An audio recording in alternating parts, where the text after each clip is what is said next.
gonna pick up right where we left off with Star Wars. The Last Jedi opens on December 15th. And along with a few new faces, you will see the return of many of your favorites from The Force Awakens, including Luke, who, yes, gets to actually speak in this film, and Leia. They're played, as you know, by new Disney legends Mark Hamill and Carrie Fisher.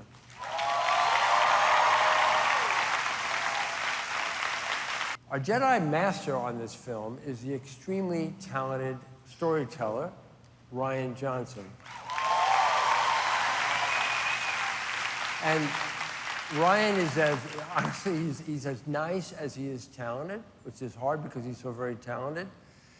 But it's a combination I cherish, and he's put together a spectacular Star Wars film. So I'd like you all to give a warm welcome to The Last Jedi writer and director, Rian Johnson.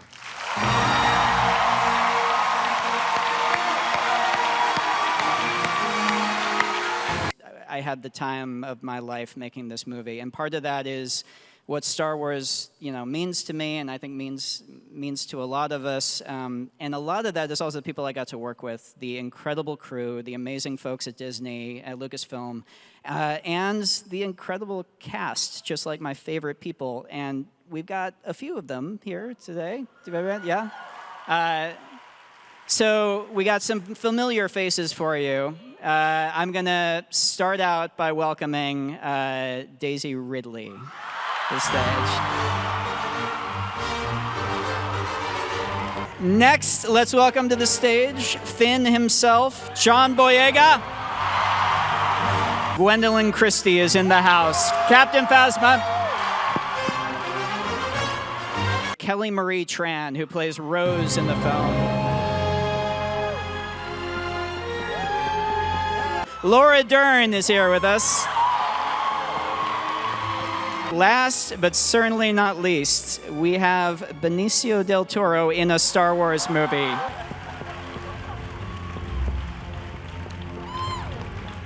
Let's welcome Mark Hamill up to the stage, please.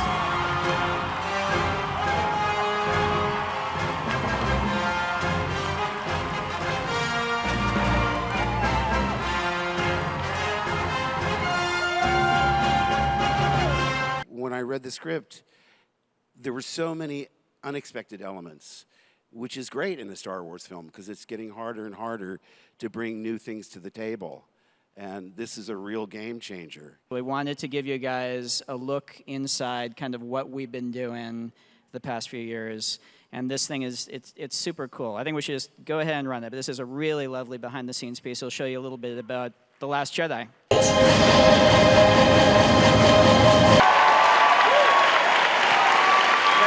Thank you, Ryan. Thank you, incredible cast.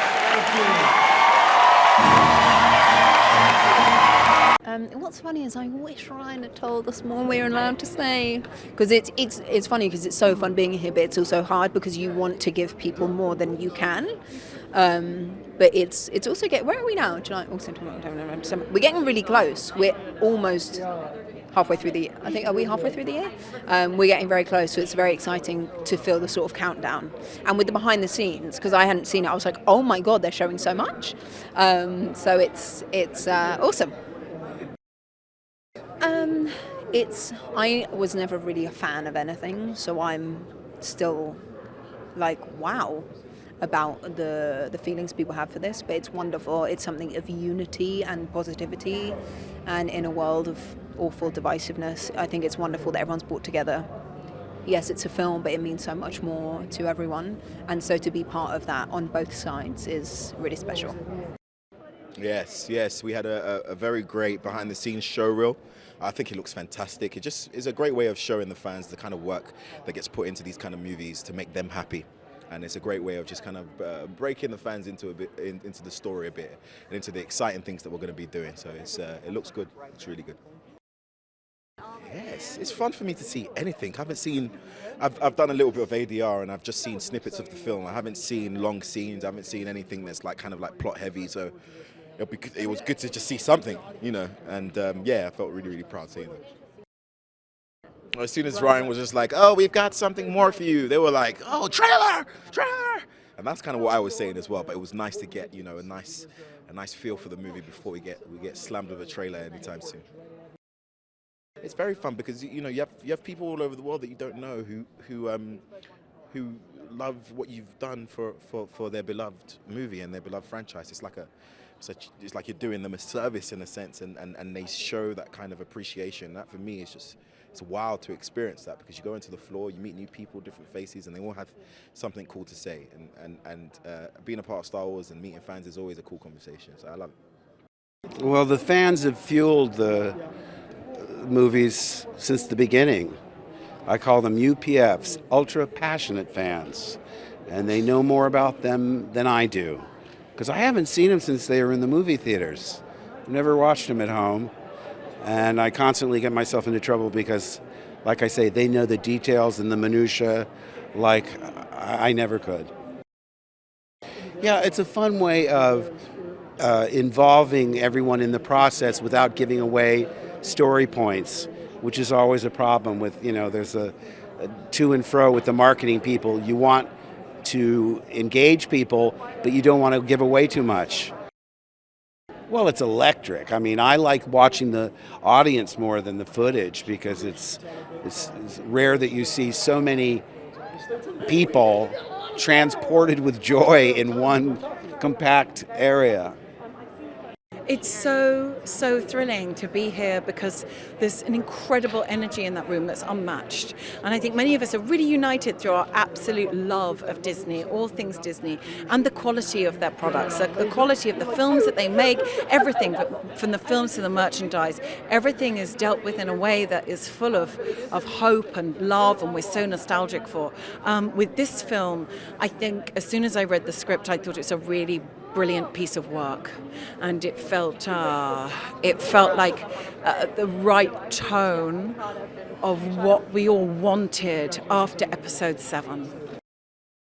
It was so incredible in the room when we walked out, and Ryan has such a warm personality. He's such a warm, relaxed person. He's such a caring, funny, just brilliantly witty, effortlessly witty all of the time. I just adore him. And what he showed is, I love that he was taking photographs throughout the process. So you have that intimacy of really seeing the production through his eyes, and the way that he got to know everybody. You see that relationship in the photographs. So I love that he shared that with all of us. And I also just adored that we then are taken into behind the scenes, and so we've had like the teaser trailer, and then we have actually what it took to make it, what it took to get there, and I was so excited because none of us had seen it. Daisy and I were gripping each other saying, what is it, what is it, what is it? And it just looked so spectacular, and there's so many aspects of the film that you don't always see every single element, so there were surprises in there for absolutely all of us. So yeah, Last Jedi, episode 8. So it's pretty exciting. Pretty excited to be here with seeing the cast, seeing Rian Johnson, the director. It's kind of fun. It's kind of strange because I haven't seen the movie, so it's difficult to talk about it. And plus, we don't want to talk too much about it because, you know, it's top secret. It looked pretty good. The behind the scenes is one of the best behind the scenes I've ever seen. It was way far out, way behind the scenes. It was cool. It was very cool. I think the reaction was really exciting. I think when Mark Hamill came out, it's pretty exciting. I got excited. It was amazing. I mean, just amazing to be at D23 and hear the fans' excitement. And I feel we all share the same excitement to see the next Star Wars. I mean, we were all, even though we were all there getting to do our parts in it, you know, to watch it be revealed and really see the film for the first time. We're all just, you know, I think as eager as everyone else. So it's amazing just to see that behind the scenes was so awesome. Well, the reaction was amazing. I mean, people were so excited, and to watch people's, how moved people are by Luke Skywalker. When Mark arrived was very beautiful too. You know, the iconic aspect of the legacy of Star Wars is really beautiful to get to participate in and witness. Oh, Oh man, guys, I was just geeking out the whole time. That was so cool to see that behind the scenes video. The cast hadn't seen that before either, so it was cool to experience that with everyone in that room. It looks so cool, doesn't it? It looks so cool. Yeah, it's so cool. There's just so much love, you know, there's so much enthusiasm, and it has been such an amazing experience. I wish I could take every person with me. I wish everybody could be like right here and just feeling it, because the sense of energy is, you can't even describe it. It's just pure love, I feel like. Yeah. Mark is the most amazing person in terms of his whole life. Like, I don't know how he does it. And he's just so lovable. But also, when you talk to him like one-on-one, he's also the same person. He's just an amazing guy, and I think people can sense that, and he's just magnetic in the best way, yeah. It's pretty cool. I didn't know what to expect because I had never been to a D23 before, so I knew it was going to be kind of a Disney fan base, and it was going to be, I figured there'd be a lot of people here for Marvel stuff. And then when we got out on that stage and we just felt like the love from everybody, boy, it was pretty cool. And they had a lot of people, so many people, and to feel that much from the crowd, it was pretty great. We showed a nice behind-the-scenes piece that actually weird. I was watching, I was like, oh my God, yeah, we're revealing that now. There's like a lot of like new stuff that we show in it for the first time. So I look forward to people freeze framing it and asking me questions on Twitter that I won't be able to answer. That's the coolest thing. I always try and stand next to John when he's watching it for the first time, because he's like such a fanboy, and he's like, you know, just feeling that energy of it. It's like, so yeah, that's feeling the crowd, but just standing with the rest of them and seeing them see it for the first time. That's pretty cool. I know, yeah. I was really happy that Benicio could make it, and Laura, and obviously John, Daisy, Kelly. I'm so excited for people to meet her on screen, meet her character. I think people are going to love her. And Gwendolyn is, I love Gwen so much, man. She's just the best. Hi, I'm Valerie. Okay, sci-fi fans, I've got some Star Wars trivia for you.